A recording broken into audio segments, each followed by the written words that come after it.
o'clock and all is well. 5 o'clock and all is well. Boys! Johnny, Dusty, Doug, time to get up. Good morning already. Dusty Miller, let me hear your voice. Here it is. Good morning, Miss Lapham. Good morning, Johnny.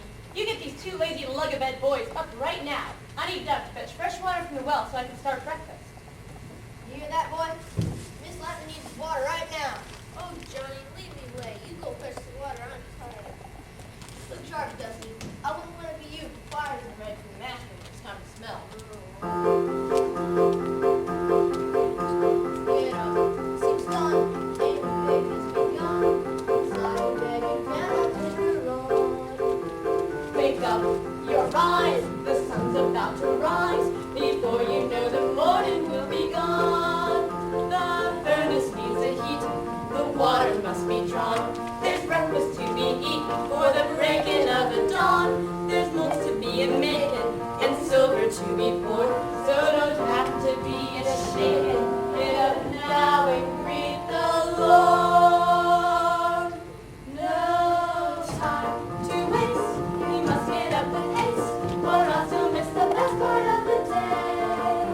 Lift up your head and get ye out of bed, unless you fellows you're prepared to pay. Get up, look smart, and do your part, and greet another wondrous summer's day.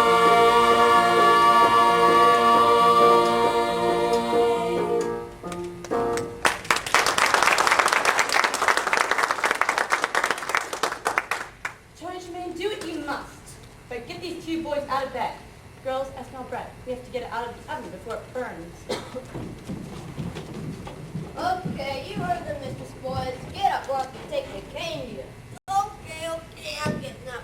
Look here, Johnny Tremaine, I'm not getting up because you tell me to. I'm getting up because Mrs. Lapham tells me to. Yeah, I'm getting up because the bread smells good. I'm starving. I don't care why you're getting up. Just hurry up. Now, Doug, go fetch some water for the breakfast tea. And Dusty, get some coal and stoke the fire. Yes, Your Royal Highness. Your Royal Highness, they told you, John Tremaine, that's a fit and title. If you wore a white wig and were a bit fatter, you would look and sound like old King George himself. Could I get a little respect around here?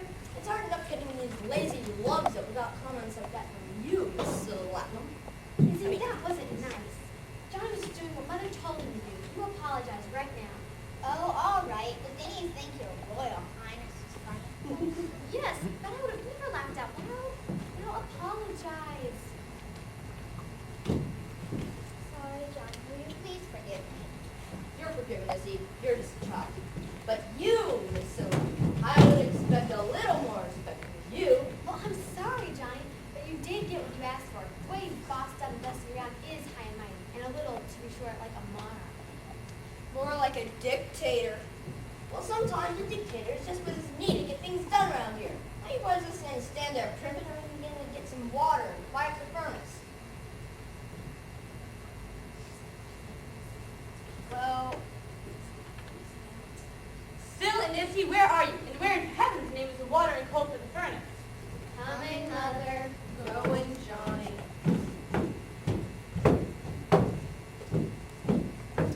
Well, looks like we got our work cut out for us today, Lord.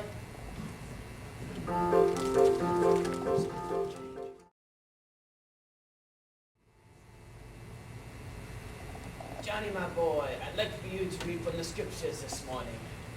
Yes, sir. What do you want me to read? Turn to Leviticus 26 and start with the first verse. Leviticus. Ooh, this ought to be good. And know Lapham was a humble man. He always takes him to Leviticus. High time Johnny Tremaine was humble. Quiet, Dusty Dove, or my grandfather will box your ears for sure. You shall make no idols or graven image. You shall keep my Sabbath and reverence my sanctuary. I am the Lord. You walk my statutes and keep my commandments, and I will give you rain in due season, and the trees of the field will yield their fruit. And what do you think that verse means, son? Just what it says, sir. We place nothing above God. And if we do, and walk in his statutes. If we do, then he will bless us and make sure that we always have food on the table. Very good. Now turn to the 14th verse and stop when I say.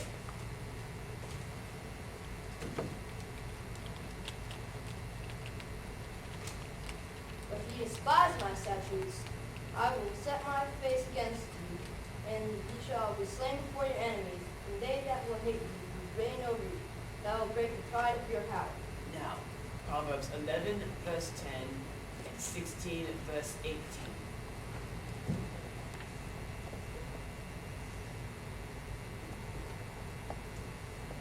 When pride cometh, then cometh shame, but from lowly is wisdom.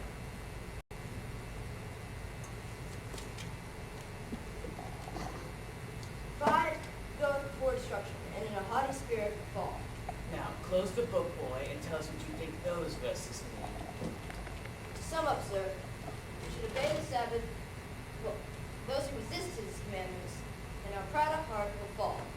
And why do you think that is, Johnny? Because God doesn't like proud people. Do you think he likes you? Not especially. And why is that? Well, I guess I can be a little proud sometimes.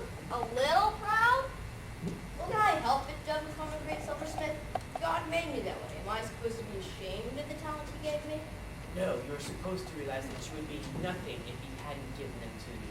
And you're not supposed to go around and rub your smarts in the face of those less fortunately gifted. Yeah. Now, I want you to raise your right hand and place your left hand on the good book and repeat after me. I, Johnny Tremaine, I, John Tremaine, solemnly swear from this day onward solemnly swear from this day onward to walk more humbly and modestly before God and man. to walk more humbly and modestly before God and man. So help me God. So help me God. Well, so much for promises and pledges. It's time for you boys to get to your work and for us women to get to ours. You think Johnny Tremaine can keep that promise still? With the meek inherit the earth, I doubt if Johnny will get as much as one divot of it, is he? When we do inherit the earth, Miss Philip, we'll see who this was. But until then, I was slandered by Jesus himself. He's vaccinated. You did look pretty funny up there saying all those things Grandpa told you to say, Tony. Johnny, he's mad. Johnny, he's mad. You're right, it is you. Johnny's ears are red. That always means he's bad. My ears are not red. Dusty, you didn't put enough coal in the fire before breakfast. I'm gonna go get some from the shed. Yes, they are, Johnny Tremaine. Your ears are red. Mother, Scylla and Izzy aren't helping. Tell them to help. Scylla and Asana Lapham, stop teasing Johnny and get over here and help us clean up. Yes, Mother.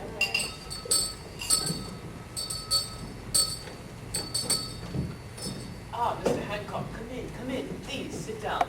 Thank you, Mr. Lapham. Daughter, get Mr. Hancock some tea. That won't be necessary, sir. Nonsense, it's no problem, is it, Doctor? No problem at all, Mr. Hancock. It's already brewed. Madge, go get Johnny and tell him Mr. Hancock is here. We need him to help Grandfather get his orders straight. He'll be proud. That he's strong and confident, and we need him with the commission. Yes, Mother. So, Mr. Hancock, to what do we owe this visit? Well, Mr. Lapham, I need a job done with this badge.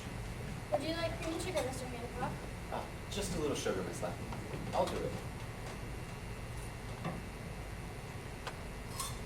What a fine sugar basin here. You do wonderful work, Lapham. Why, thank you, Mr. Hancock. It's actually why I'm here. I beg your pardon. I don't understand. See this? This is the creamer from a tea set that's been in my family for years. I'd been planning to give the set to my niece as a wedding present. However, only this morning, a careless maid left the sugar basin too close to the fire and melted. I need a new one to go along with the set. Such fine, delicate work. It must have been done by a master craftsman some 30 or 40 years ago. Indeed. Indeed it was. Is it the work of John Coney, sir? Look at the mark, boy. Is it Coney's mark? No, sir. It bears the mark of my master. It bears my mark. Yes, indeed. You made the entire set some 40 years ago for my brother, Thomas Hank. Ah, yes, I remember. Make it handsome, he said. Handsomer than anything in Boston. As handsome as my lady and as rich as I am. Yes, that sounds like something he would say. That's why, now that his daughter is marrying, I want to give the entire set to her. So will you do it, Lapham? Will you craft a new set? Of course he will. Oh, not so fast, Johnny. My hands were 40 years younger then. I'm not so sure I could do such fine work now. But, sir, your mind is 40 years wiser now, and I'm sure you could do it with my help. If your young apprentice here is as able as he is eager, I'm sure that you could do the work. Well, perhaps. I do have the materials, and Johnny is the ablest of my apprentices. But I just don't know. When would you need this completed?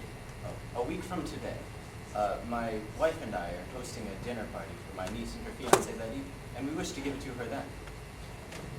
I just don't know. That's such short time for a job like this. So, do I need to take it to another silversmith in town? No, sir, we can do it. I just know we can. We can do it, Mr. Hancock, try us out and you will see nothing to it, Mr. Hancock. Sir, you can depend on me. If you want this job completed as its quality demands, we have everything that's needed. This is in the very best of hands. We can do it. Mr. Hancock It's almost as good as done. I'll get to it. Mr. Hancock for the setting of the sun. It would be a shame to take it to another smith in town when the maker of this bowl can do the finest silversmithing work around. I don't know about that. My choice is very clear, but since your master hesitates, I really need to hear what he thus far has failed to state. What's that, sir? That he can do it. Can you, Lapham? I need to hear it from you. Well, I don't know. You can do it, Master Lapham. We will help in every way. You can do it. Master Lapham following each word you say.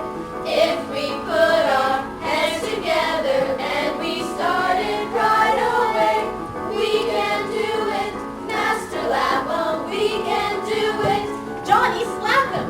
We can do it, Master Lapham. Very well. We'll take this job today. Very well, we'll take this job today.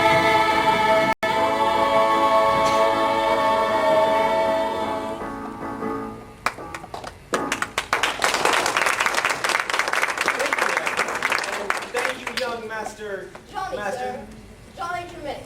I have a feeling you will make quite the name for yourself someday, Master Tremaine. I hope so too, sir. And I'll start by doing a fine job cracking this space. Thank you. Thank you for the tea, ladies, and a very good day to you all. Good day to you, Mr. Hancock. Johnny, that was wonderful.